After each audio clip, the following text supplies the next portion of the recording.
There once was a goose who in reality had no name, for nobody had gone through the trouble to give him one. But in his goose mind, he thought of himself with a high pitch.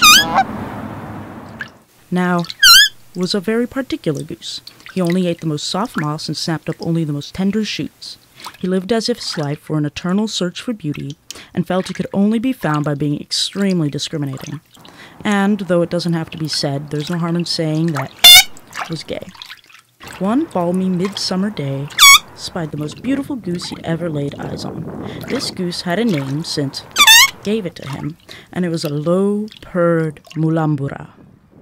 Since lacked the oral capacity, i.e. lips, to vocalize the name he gave to this ravishing goose, he was forced to squawk and clumsily paddle to get this goose's attention.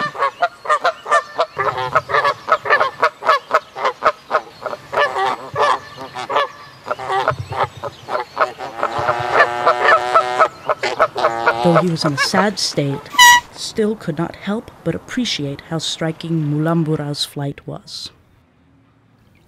Well, the long and the short of it is that never again saw Mulambura, yet very often, almost every day actually, would think upon his dreamy goose, even till his dying day.